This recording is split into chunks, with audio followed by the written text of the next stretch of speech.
My best friend randomly sent me $340 on Venmo with the note, "This should cover what I owe you." The problem? I never lent him a single dime. I've known Callum for 14 years. We're talking 2 a.m. phone calls and bury a body level loyalty. I texted him immediately like, "Hey man, wrong person? I don't recall being your bank." He left me on red for 6 hours. That was the first red flag. Callum always responds before you even put your phone down. When he finally replied, it was just one line. "Keep it. You earned it. You earned it. You earn a paycheck or a tip for good service. You don't earn money from a friend who owes you nothing." I called him straight to voicemail. I looked at that 340 and my gut just sank. This wasn't a gift. It was a payout to clear a debt I didn't even know existed. I started replaying the last few months. We'd barely hung out since February. I couldn't shake the feeling that something was deeply wrong, so I drove to his place. When he opened the door, he looked like he'd been through a blender, bloodshot eyes, messy apartment, curtains pulled tight at 3 p.m. I sat across from him and waited. Finally, he asked if I remembered calling him the most loyal person I'd ever met. Then he dropped the bomb. Back in March, our mutual friend Celeste asked him for a favor. She needed an alibi to tell her boyfriend she was with Callum. He did it. He lied for her. But then he looked me dead in the eye and said,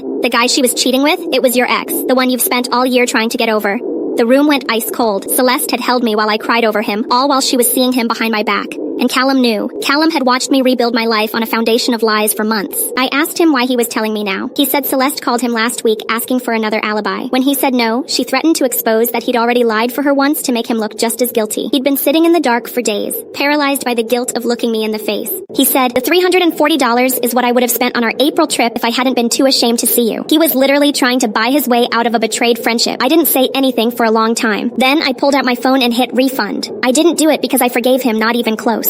I did it because I wasn't going to let him pay off his conscience with a Venmo transaction. He had to sit with the weight of what he did, just like I had to sit with the truth about Celeste. Some debts can't be settled with cash. They have to be paid in honesty, even if it costs you everything. Callum finally got that. Celeste, she's still looking for her next alibi. The fact that he tried to Venmo his way out of betrayal guilt is wild. Money can't buy back the trust you broke while watching your friend suffer.